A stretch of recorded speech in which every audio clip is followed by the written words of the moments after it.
नरेंद्र मोदी से मेरा पहला परिचय साल 2006 और 7 में हुआ। जब मैं कोई 6 से 7 में पढ़ता था। मुझे अच्छे से याद है, घर पर टीवी चल रही थी।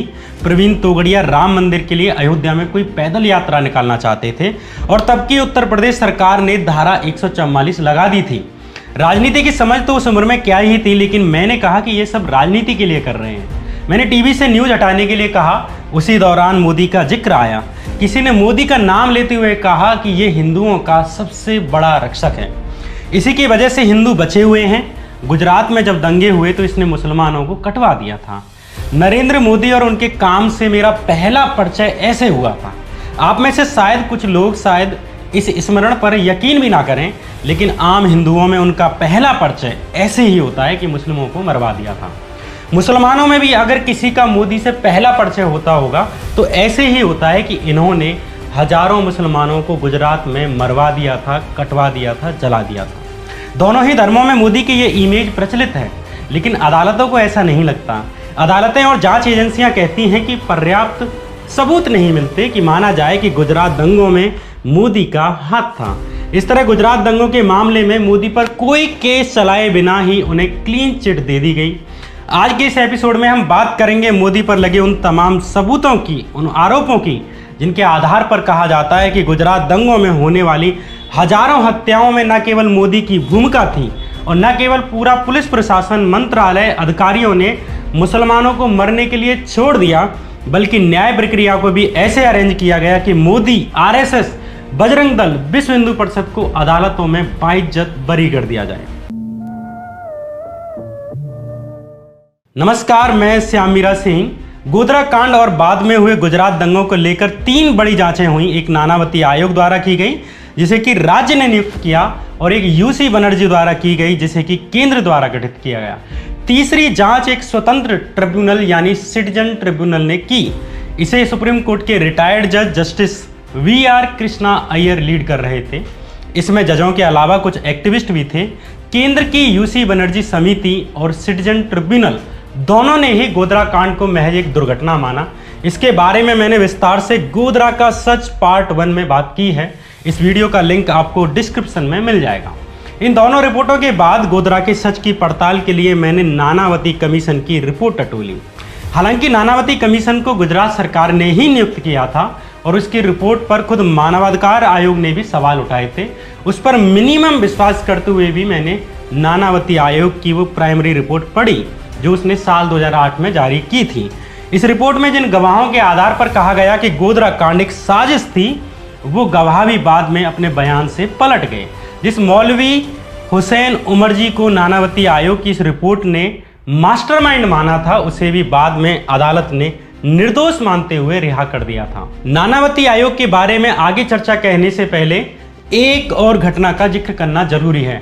दरअसल जीटी नानावती सुप्रीम कोर्ट के रिटायर्ड जज रहे हैं। जब अटल बिहारी वाजपेयी की केंद्र में सरकार बनी तो उन्होंने जीटी नानावती को ही सिख दंगों की जांच के लिए नियुक्त किया था। यानी जिस नानावती कमीशन ने गुजरात दंगों की जांच की थी, उसी ने सिख दंगों की भी जांच की थी और सिख दंगों में कांग्रेस के नेताओं के हाथ होने का दावा किया था। नानावती आयोग ने कांग्रेस नेता जगदीश टाइटलर, सज्जन कुमार जैसे नेताओं को सिखों के खिलाफ दंगे भड़काने का आरोपी ठहराया था। लेकिन कमाल की बात है कि जिस नानावती आयोग ने 1984 में हुए सिख दंगों की जांच के लिए न केवल कांग्रेस नेताओं से पूछताछ की, बल्कि 2 पूर्व प्रधानमंत्रियों पीवी नरसिम्हा राव और आई.के. गुजराल से भी सिख दंगों के सिलसिले में पूछताछ की। लेकिन कमाल की बात है कि गुजरात दंगों के मामले में नरेंद्र मोदी पर गंभीर आरोप भी लगे, लेकिन एक बार भी नानावती आयोग ने पूछताछ के लिए नहीं बुलाया, एक बार भी समन नहीं भेजा और बिना पूछताछ के ही, बिना क्रॉस चेक किए ही, बिना सवाल जवाब के ही मोदी को क्लीन चिट दे दी। नानावती कमीशन में 2 सदस्य थे। एक तो खुद जस्टिस जीटी नानावती और दूसरे थे जस्टिस केजी शाह। जब मार्च 2008 में जस्टिस केजी शाह की मृत्यु हो गई तो उनकी जगह रिटायर्ड जज जस्टिस अक्षय मेहता को आयोग के नए सदस्य के रूप में नियुक्त किया गया। इन्हीं जस्टिस अक्षय मेहता ने बाबू बजरंगी को जमानत भी दी थी। बाबू बजरंगी गुजरात बजरंग दल का नेता है। ये गुजरात दंगों के नरोदा पाटिया मामले का मुख्य अपराधी था।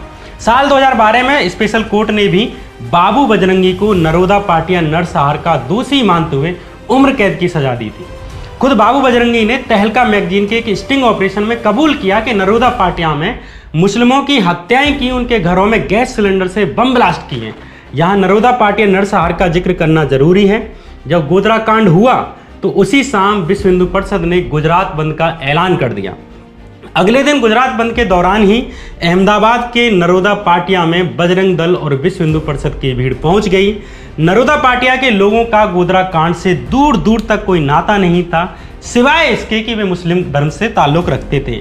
ये मुस्लिम प्रवासियों की बस्ती थी जिसमें अधिकतर गरीब मजदूर रहते थे, जिनका काम मजदूरी था और अपने बच्चों को पालना था। लेकिन बजरंग दल और विश्व हिंदू परिषद की भीड़ ने इन बेगुनाह मुस्लिम मजदूरों की बस्ती पर हमला कर दिया और एक दो लोग नहीं बल्कि कुल 150 से अधिक लोग मारे गए।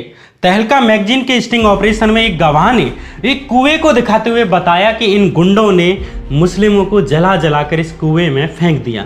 अधिकतर महिलाएं थीं। सरकारी आंकड़ों की ही बात करें तो सुबह करीब 9 बजे से शुरू हुआ ये नरसंहार शाम करीब 8 बजे तक चलता रहा। इस दौरान महिलाओं के रेप किए गए, वो भी सबके सामने, और इन्हीं रेप पीड़िताओं को रेप करने के बाद वहीं जिंदा जला दिया गया और कुएं में फेंक दिया गया। इस नरसंहार में कुल 97 मुस्लिमों की हत्या कर दी गई। इनमें से 36 महिलाएं थीं, 35 छोटे छोटे बच्चे थे और 26 पुरुष थे। नरोदा पाटिया मामले पर ह्यूमन राइट्स वॉच नाम के एक इंटरनेशनल एनजीओ ने भी ग्राउंड पर जाकर रिपोर्ट की। ह्यूमन राइट्स वॉच ने अपनी एक रिपोर्ट में एक मास ग्रेवयार्ड का जिक्र किया है जो कि नरोदा पाटिया के शाहीबाग में ही है, जिसका नाम दरिया खान घुम्मट कैंप है। उसी जगह पर ये ग्रेवयार्ड स्थित है जिसमें कि गुजरात दंगों के दौरान अहमदाबाद में मारे गए लोगों में से 61 लोगों को यहाँ पर एक साथ दफनाया गया था। इनमें 34 महिलाएं और 27 बच्चे थे। इनमें से किसी का भी गोधरा कांड से दूर दूर तक कोई संबंध नहीं था।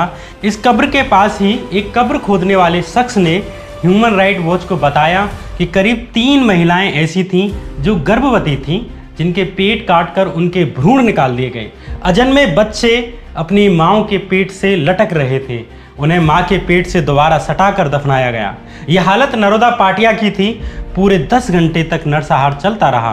पुलिस को कॉल पर कॉल किए जाते रहे। पुलिस की मौजूदगी में ही नरोदा पाटिया हुआ। इस नरसंहार के मुख्य आरोपी और बजरंग दल का नेता बाबू बजरंगी तहलका के स्टिंग ऑपरेशन में बड़ी ही शान से बता रहा है कि कैसे उसने मुस्लिम महिलाओं के पेट को चीरकर अजन्मे बच्चों को बाहर निकाल दिया। इस स्टिंग ऑपरेशन में बाबू बजरंगी नरेंद्र मोदी को भी धन्यवाद देता है और कहता है कि जो नरेंद्र मोदी ने गुजरात के लिए किया है वो कोई और नहीं कर सकता। पुलिस सामने खड़ी रही और हमने मुसलमानों की हत्याएं की। अगर मोदी ना होते तो हम ये कभी ना कर पाते। पुलिस इतनी अधिक थी कि हमें नरोदा पाटिया में घुसने भी नहीं देती।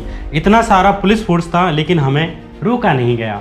बाबू बजरंगी ने यह भी कहा कि जब मुसलमानों का नरसंहार हो गया उसके बाद पुलिस कमिश्नर आया और बोला मौतों की संख्या बहुत अधिक हो गई है, मेरे लिए मुश्किल होगी, इसलिए लाशों को अलग अलग जगह भिजवा दिया गया और उन अलग अलग जगहों पर से उन्हें बाद में लाया गया और पोस्टमार्टम किया गया, ये दिखाने के लिए कि ये अलग अलग जगहों पर हत्याएं हुई हैं। बाबू बजरंगी ने एक और दावा किया कि जब कमिश्नर ने मेरे खिलाफ ऑर्डर जारी कर दिया तो मुझसे घर से भाग जाने के लिए कहा।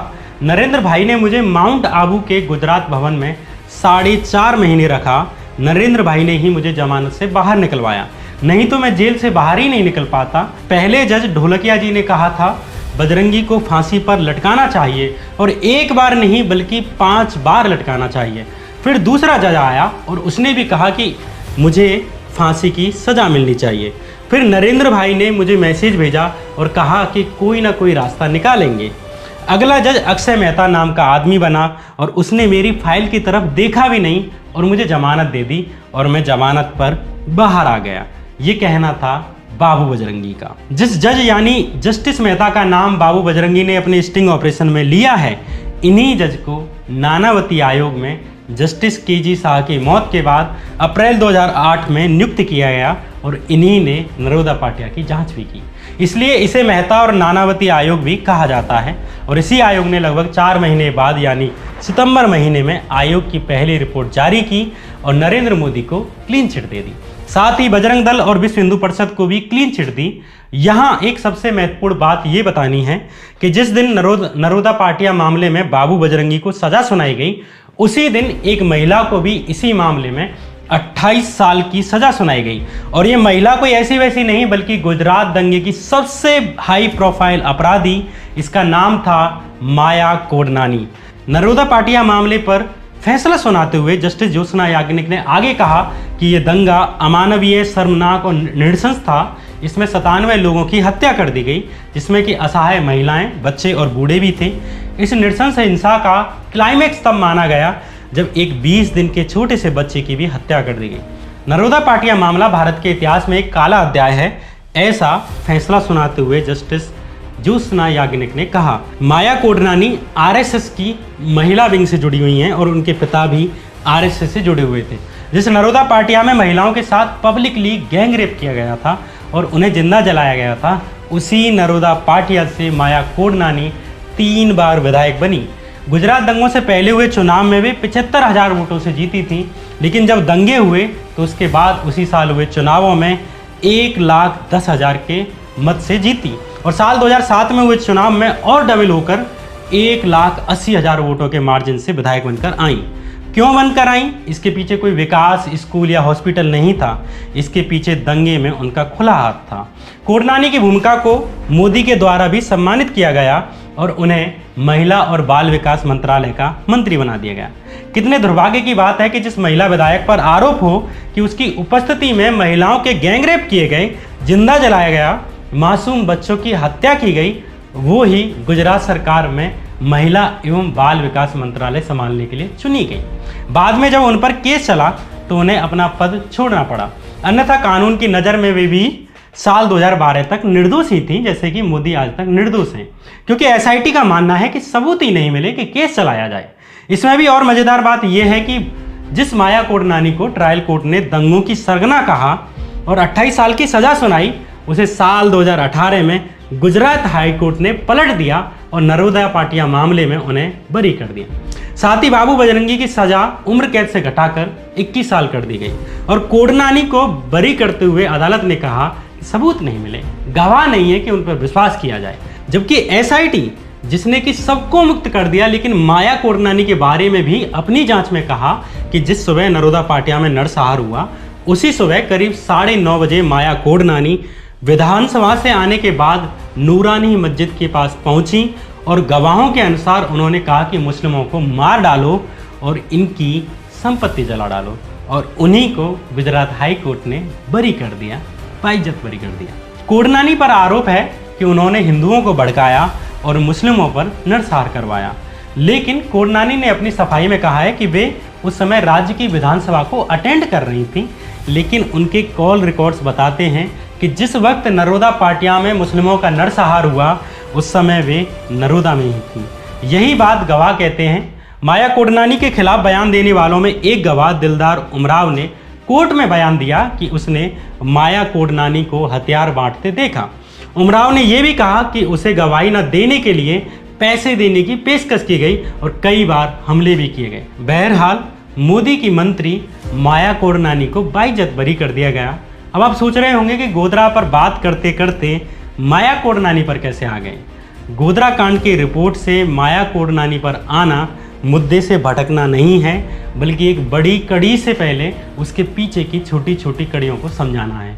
यहाँ एक और कड़ी है जिसे समझाने के बाद असली वाली कड़ी पर आऊँगा, जिसके लिए ये पूरी कहानी कही है। यह आपने जान लिया कि दंगों में माया कोडनानी का सीधे सीधे हाथ होने के बावजूद कोडनानी न केवल 2 बार विधानसभा में प्रचंड बहुमत के साथ चुनी गई, बल्कि जीत कर आई और मोदी ने उन्हें प्रमोट भी किया और मंत्री भी बनाया। अब इसी नरोदा पाटिया पर आते हैं।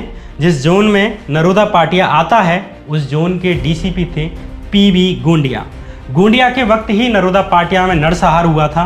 जैसे माया कोडनानी पर आरोप लगा था कि उन्होंने लोगों को दंगे के लिए उकसाया, वैसे ही एसआईटी ने साल 2010 में जारी होने वाली अपनी प्राइमरी रिपोर्ट में कहा कि गोंडिया मुस्लिमों के नरसंहार होने के दोषी हैं।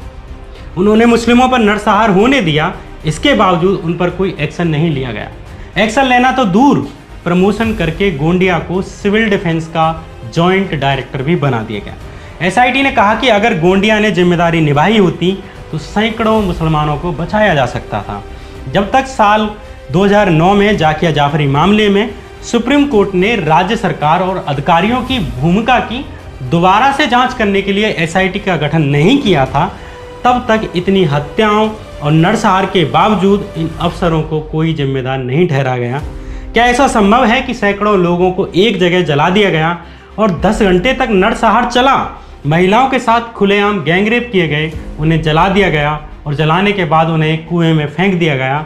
लाशें इतनी हो जाएं कि 4 ट्रकों में ले जानी पड़े, बावजूद इसके उस इलाके के पुलिसकर्मियों और अधिकारियों पर कोई कार्रवाई नहीं हो और कोई सवाल नहीं हो। ये कैसे संभव है? एसआईटी के अनुसार डीसीपी गोंडिया नरोदा पाटिया से, जहां पर कि नरसंहार हो रहा था, वहां से 2:20 पर निकल गए, जबकि 2 बजे नरोदा पाटिया की स्थिति भयावह और खतरनाक थी।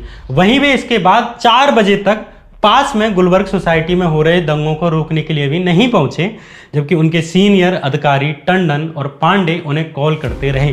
नरोदा पाटिया में जिस दिन माया कोडनानी पर दंगे कराने के आरोप हैं, उसी दिन की कॉल रिकॉर्ड निकालने पर एसआईटी को पता चला कि डीसीपी गोंडिया और माया कोदनानी के बीच में लगातार 3 दिन तक बात हुई। यानी नरोदा पाटिया घटना के दिन सुबह 10:39 पर, जबकि नरोदा पाटिया की घटना सुबह 9 बजे से ही शुरू हो चुकी थी। इस बीच माया कोडनानी और डीसीपी गोंडिया के बीच बात हुई और अगले 2 दिन भी बात हुई। एसआईटी को कॉल रिकॉर्ड से पता चला कि गुजरात विश्व हिंदू परिषद के जनरल सेक्रेटरी जयदीप पटेल की भी डीसीपी गोंडिया से 3 बार बात हुई, और उस दिन हुई जिस दिन की नरोदा पाटिया में नरसंहार हो रहा था।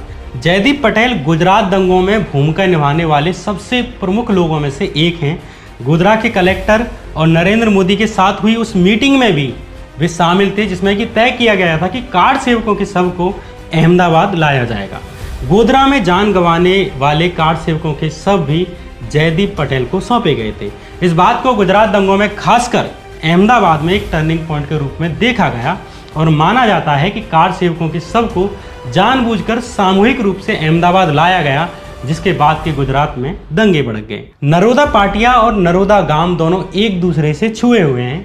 नरोदा पाटिया में बाबू बजरंगी नरसंहार के काम में लगा हुआ था, तो नरोदा गांव में जयदीप पटेल लगा हुआ था। कॉल रिकॉर्ड में पाया गया कि जिस दिन नरोदा पाटिया और नरोदा गांव में नरसंहार हुआ, उस दिन डीसीपी गोंडिया और जयदीप पटेल के बीच में 3 बार फोन पर बात हुई। एक बार सुबह के 11:40 और बाद में फिर 12 मिनट के बाद हुई, फिर तीसरी बार 20 मिनट के बाद हुई। जब एसआईटी ने पूछा कि क्यों बात हुई, तो डीसीपी गोंडिया इसका जवाब नहीं दे सके। एसआईटी ने अपनी प्राइमरी रिपोर्ट में कहा कि यह स्पष्ट है कि गोंडिया विभिन्न बहानों के चलते गुलबर्ग सोसाइटी नहीं गए, जहां पर कि नरसंहार हो रहा था, जबकि दंगों और हत्याओं के आरोपियों जयदीप पटेल और माया कोडनानी से लगातार संपर्क में थे। ये संदेहजनक है। नरोदा पाटिया मामले में गोंडिया की सीआरपीसी के अंतर्गत आगे जांच होनी चाहिए, यानी उन पर आपराधिक मामला चलना चाहिए।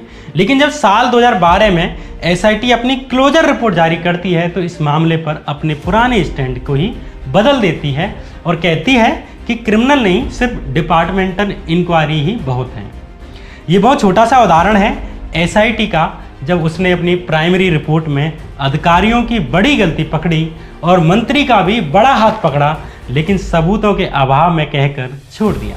एसआईटी खुद अपनी प्राइमरी रिपोर्ट के बाद अपनी फाइनल रिपोर्ट में पलट गई, और ये सब पलटन अधिकतर उन सबूतों से संबंधित थे जो मोदी के इन्वॉल्वमेंट से संबंधित थे।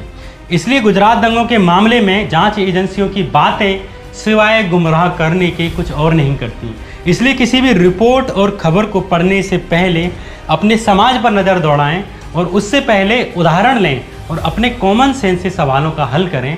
और किसी और मामले में ये तरीका काम ना आए, लेकिन गुजरात दंगों और गोधरा के मामले में जरूर रिपोर्ट से बेहतर रिजल्ट दे सकता है। नानावती कमीशन राज्य के द्वारा नियुक्त किया गया कमीशन था, इसलिए उसके आए परिणाम अधिकतर नरेंद्र मोदी के फेवर में रहे, क्योंकि जिन्हें गवाह बनाया गया अधिकतर वो लोग थे जिन्हें मोदी के द्वारा प्रमोट किया गया और पोस्ट रिटायरमेंट के फायदे दिए गए।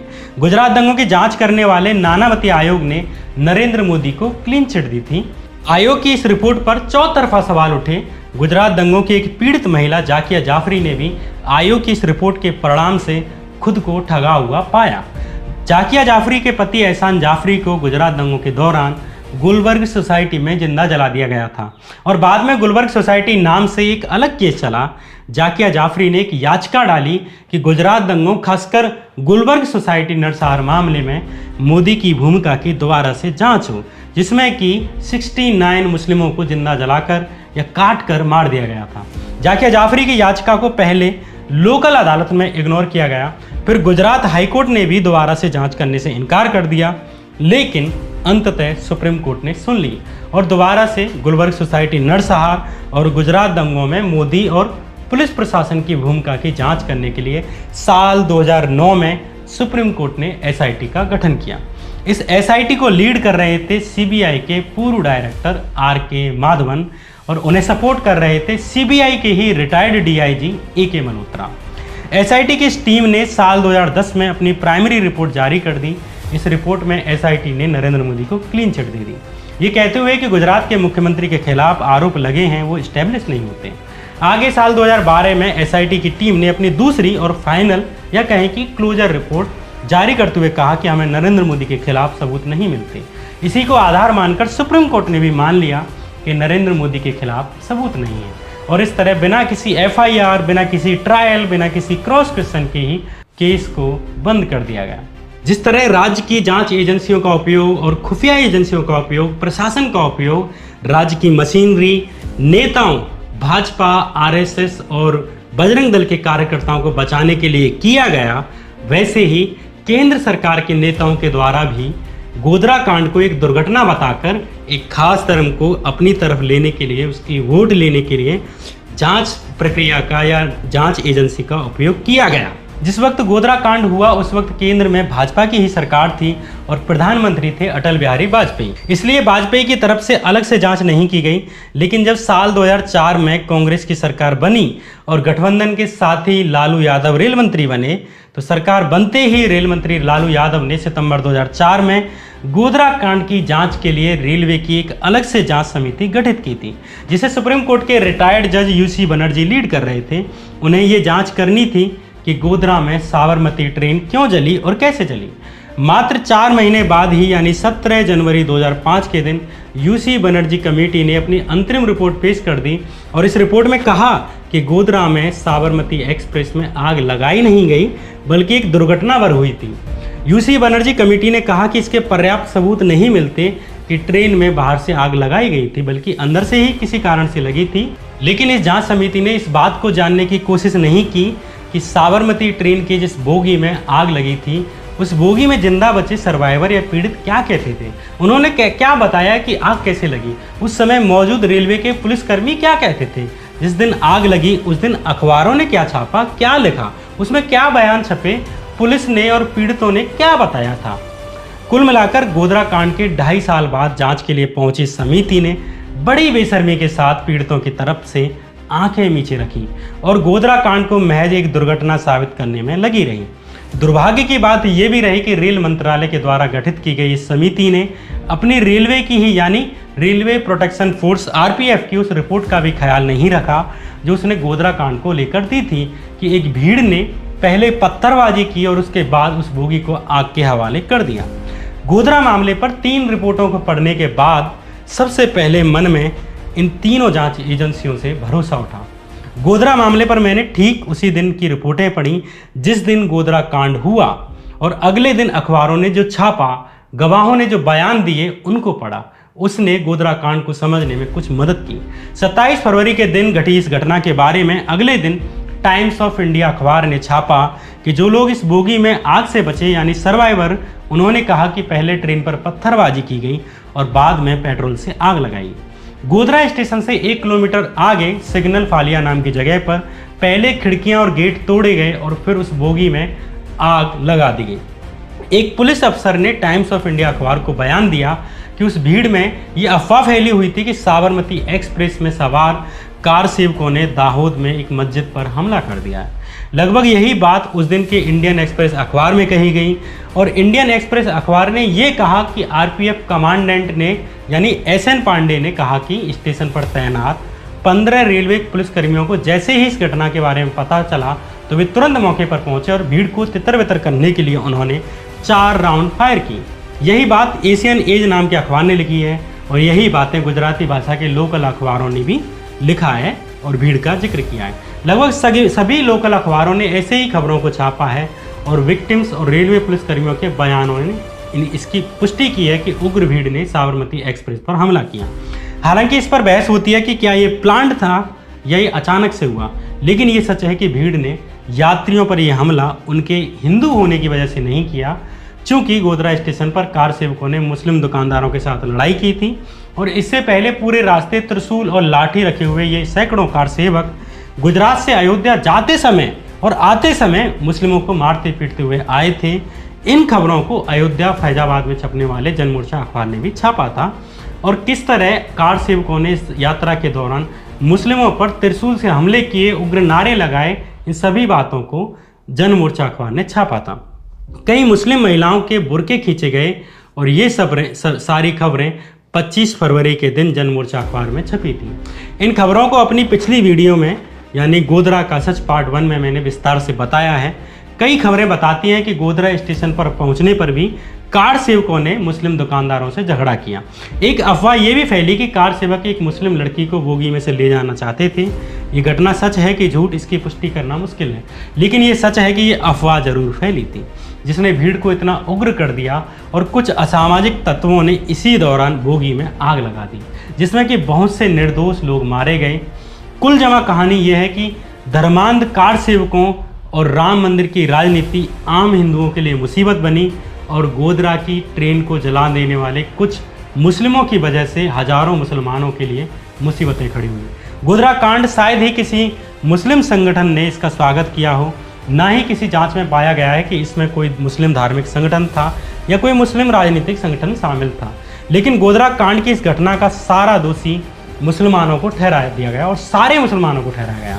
गुलबर्ग सोसाइटी में 69 मुसलमानों को जिंदा जला दिया गया। ऐसे ही नरोदा पाटिया में 97 लोगों को जलाकर कुएं में फेंक दिया गया।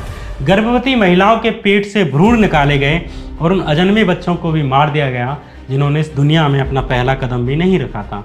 न जाने कितनी महिलाओं का सार्वजनिक तौर पर रेप किया गया, फिर रेप करने के बाद जिंदा भी जला दिया गया। गोधरा की कहानी इंसानियत के लिए शर्मसार करने वाली थी, लेकिन बाद में हुए गुजरात दंगों की कहानियां अगर एक एक करके सुनाई जाने लगे तो दिल कांप जाए, शर्म से सर झुक जाए और इंसान होने पर भी घृणा हो जाए।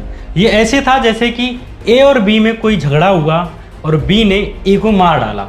अब सी को उकसाया जाए कि वो डी की हत्या कर दे। अपराधियों की सजा निर्दोषों को दी गई। जिस एक गलती से इंसानी कौम ने गोधरा में 59 लोगों को गवा दिया, उसी इंसानी कौम ने अपने राज्य को उससे भी बुरे दौर में ढकेल दिया जिसमें कि 3000 से ज़्यादा लोग मारे गए। अधिकतर इसमें मुस्लिम थे, लेकिन हिंदू भी मारे गए। हिंदुओं की संख्या गोधरा कांड में मारे गए लोगों से 4 गुना अधिक थी और मुस्लिम तो इसमें 20 गुना अधिक मारे गए। लेकिन इनमें से कोई एक नहीं था जो अपराधी था, सारे के सारे निर्दोष मारे गए। मरवाने वाले कौन थे ये किसी से छिपा हुआ नहीं है। जैसे राजनीतिक समीकरणों के लिए यूसी बनर्जी का उपयोग केंद्र के द्वारा किया गया, वैसे ही राज्य द्वारा अपनी जांच एजेंसियों, सरकारी अधिकारियों और सरकारी वकीलों का उपयोग गुजरात दंगों में हजारों निर्दोष मुसलमानों को जला देने वाले हत्यारों को बचाने के लिए किया गया। इंसानियत के हत्यारे कभी हिंदू या मुसलमान नहीं हो सकते। जिस पीड़ा में आज हिंदू जी रहे हैं, उसी पीड़ा में मुसलमान भी जी रहे हैं। लेकिन हमारी लाशों पर माया कोडनानी जैसे नेता दोगुने वोट से जीतते हैं और नरेंद्र मोदी जैसे नेता जो दंगे रोकने की जगह दंगों के बीच में टीवी पर आकर कहते हैं कि ये तो क्रिया की प्रतिक्रिया है, वो प्रधानमंत्री जैसे पद तक पहुँचते हैं। गुजरात में लाखों घर उजड़ गए, हजारों ने अपनों को खो दिया और एक ही परिवार से 14 लोगों की हत्याएं हुई, पर न्याय नहीं मिला। नानावती आयोग ने बाबू बजरंगी जैसे बजरंग दल के नेता, विश्व हिंदू परिषद के जयदीप पटेल जैसे नेता और मोदी सरकार की माया कोडनानी जैसी मंत्री और पीवी गोंडिया जैसे पुलिस कर्मियों की खुली मिली भगत के बावजूद बजरंग दल, विश्व हिंदू परिषद और राज्य की सरकार को क्लीन चिट दे दी। इसके बाद जब एसआईटी की जांच बिठाई गई तो साल 2012 की अपनी क्लोजर रिपोर्ट में एसआईटी ने भी मोदी और प्रशासन को क्लीन चिट दे दी। नानावती आयोग और एसआईटी ने मोदी को क्लीन चिट क्यों दी और क्लीन चिट दी तो उसके तर्क क्या थे? दूसरा सवाल ये कि आखिर वे आरोप और सबूत कौन से थे जिनके बारे में कहा जाता है कि एसआईटी द्वारा इनकी जांच नहीं की गई या इग्नोर कर दिया गया ताकि मोदी और पुलिस प्रशासन और आरएसएस बजरंग दल को क्लीन चिट दे दी जाए। इन तमाम सबूतों और एसआईटी के तर्कों पर अपनी अंतिम और पार्ट 3 वीडियो में बात करेंगे। अभी तक के दोनों एपिसोड में मोदी की भूमिका पर कोई बात नहीं की गई। अगले एपिसोड में मोदी अधिकारियों और मंत्रियों के बारे में बात करेंगे, तथ्यों के साथ बात करेंगे और इस वीडियो में आपका इंतजार रहेगा। लेकिन उससे पहले एक चीज़ का जिक्र करते चलता हूँ। एसआईटी की टीम जिसने कि मोदी और बजरंग दल आरएसएस को क्लीन चिट दी, उसे सीबीआई के retired director R K. Madhavan lead कर रहे थे। लेकिन उन्होंने कहा कि मोदी के खिलाफ कोई सबूत ही नहीं मिले। उन्हीं आर.के. माधवन को मोदी सरकार ने साल 2017 में साइप्रस कंट्री में भारत का हाई कमिश्नर बनाया, जो कि एक तरह से राजदूत का पद होता है। पॉलिटिकल गलियारों में इस नियुक्ति को एक शानदार पोस्ट रिटायरमेंट गिफ्ट या इनाम की तरह देखा गया और भी 3 अधिकारियों को शानदार रिटायरमेंट पैकेज दिए गए। उन सब पर बात होगी अगली वीडियो में, यानी पार्ट 3 में। तब तक के लिए नमस्कार।